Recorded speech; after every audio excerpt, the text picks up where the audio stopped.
Hello, hello, replay viewers. I've been gone forever from Periscope. Hello, hello.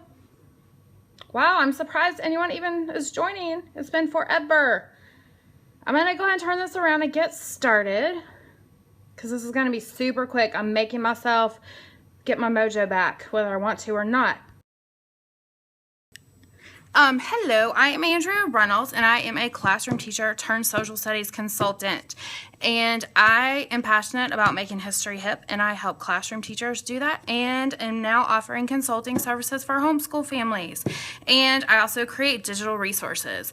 I am going to do a scope later today about like life updates and stuff like that, and why I've been MIA on the Periscope front. But for now, real quick, I wanted to do a scope about Labor Day, because my 14-year-old son asked me last night, he's like, why do we even have the day off? What's Labor Day for? And I was like, if my 14-year-old supposedly gifted child, you know, is asking me why we celebrate Labor Day, I bet a lot of kids don't celebrate it. They don't know. They just think it's a day off of school, or a day for picnics, or a day to do, a lot of things are on sale. So, I have a great resource for anybody to use to find great nonfiction articles. And when I was in the classroom, a lot of my reading materials were articles from websites, because I do not believe in using textbooks except for propping my computer up or occasionally using it like an encyclopedia. I don't believe in using like a prescribed curriculum, because you don't account for teachable moments. And there's a beauty in the art of the teachable moment, especially with social studies, especially when you get kids really hooked, then they ask really great questions. So let's look at this website. It's called Time for Kids, and I'm sure all of you have heard of Time magazine, right? Well, they have a whole separate branch just for kids, and don't be fooled because it looks like it's something you have to pay for. You don't. There's a whole bunch to it you can get for free. And speaking of websites, I was running things with Reynolds, and I'm now at the socialstudieswhisperer.com. And I will, like I said, this is not about that. This is about Labor Day real quick. Because even if you, you know, you're not conducting class on Monday if you're homeschooling, or if you are not, this is something that as a parent, like, I'm going to make my son read, because like I said, he just had no idea why we celebrate Labor Day. And that's a shame, because, you know, it's a American holiday. All right, so let's turn this around. So all you have to do is go to timeforkids.com. Oh, come on and focus. There you go, timeforkids.com.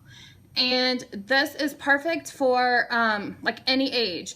And what you can do after is have them just kind of, you can just talk about it, or you could have them actually do a little, like a writing assignment comparing Labor Day to other holidays, because it's not a holiday where you get presents or, you know, you have big parties. It's for a different reason.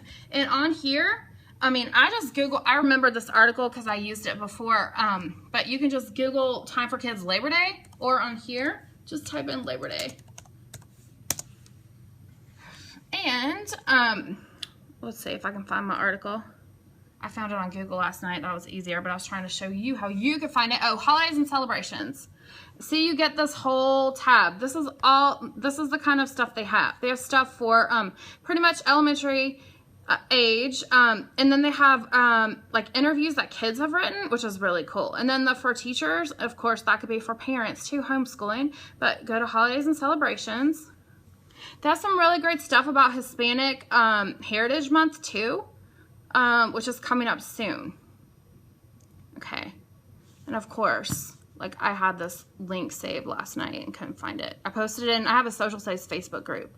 Let me find, I thought maybe just find it there. Time for Kids Labor Day. I have that pulled up in my Google. See, right there. If you do that, it'll take you straight to it. Okay, History of Labor Day, Time for Kids. That's it right there. Boom. Okay, and it's just a really short article, and it talks about the history of Labor Day. And if you have access to Discovery Education, the live streaming, there's some great videos about it. But this just kind of explains what labor is, because of course when kids have heard of labor, they probably think of childbirth, and maybe they think it's for having babies day, but no, because it's called labor for a reason. So this is a real short article, and it is, you know, I wouldn't use this with high school students, but this will be good for elementary age for sure. And then you could have them look up more about Peter McGuire, or you could have them do like compare and contrast. And let me show you something real quick that I always did in the classroom. I like to do things differently and be outside of the box. So I'm not one for using Venn diagrams. If you know what I'm talking about, Venn diagrams where you have people compare and contrast, that's a terrible drawing. So boring, okay? That's boring. I'm a fan of a T-chart, okay? So if you ever, anything you talk about, so easy. You could have kids make a T-chart and write Labor Day right here, and then have them compare it to another holiday. Have them compare it to maybe, you know, Christmas or something, or any other holiday, and compare like what's alike and what's different. And this is just, or you can just have them make a list, or my favorite, I'm a huge fan of the T-chart. Anytime you want to like compare two things, or a circle map. This is even easier.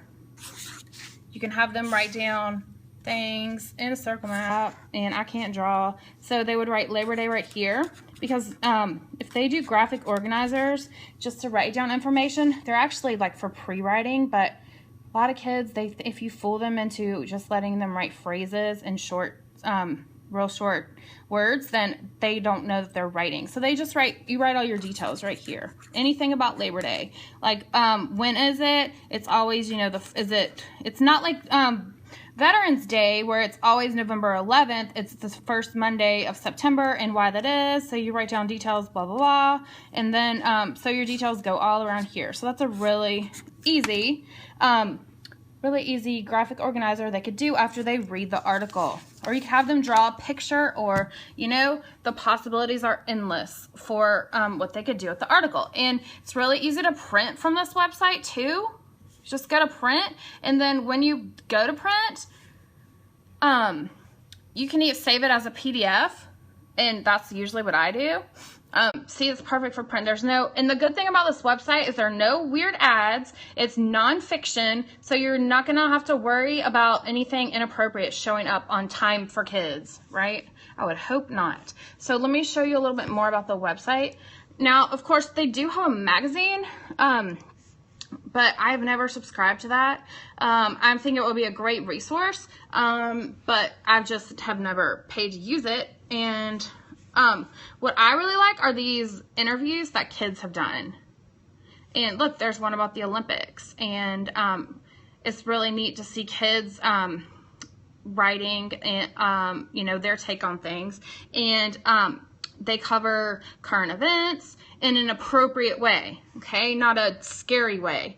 And they have health topics, they have world events, and they have also like just in America events. So like I said, there's a whole bunch of other like extras you could subscribe to, but there's a lot of free content on here that you could just pick up. And if you even just get the little, like, I think one subscription, let's see, I don't think it's too much.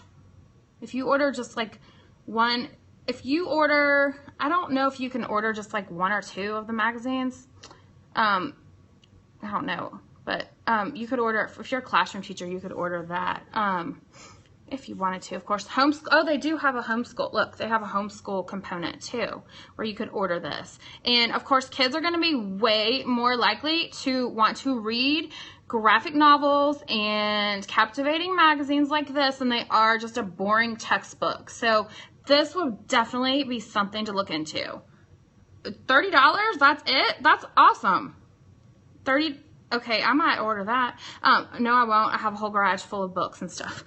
So I would definitely, if I was a homeschooling parent, I would definitely look into this, because it says you get like 24 issues. Okay, and I might not be reading all the details, but I think this is a really great resource for nonfiction, because it's really important to have kids be able to, you know, recognize the text features and how to use a table of contents and all of that stuff. And that is it. real quick, there's my new website. It's kind of under construction. It's the socialstudieswhisperer.com. I don't have anything here or here yet. I'm working on adding that stuff on, and I've started posting some things about planning homeschool social studies. Anything that was on my old website is still on here. Anything that was on runningthingswithreynolds.com is on here. So, and I'm still working on changing over my branding because that's going to take quite a while. So Running Things with Reynolds is still me. So that's the kind of topics that I address, mostly social studies. But that's it. Thank you for watching.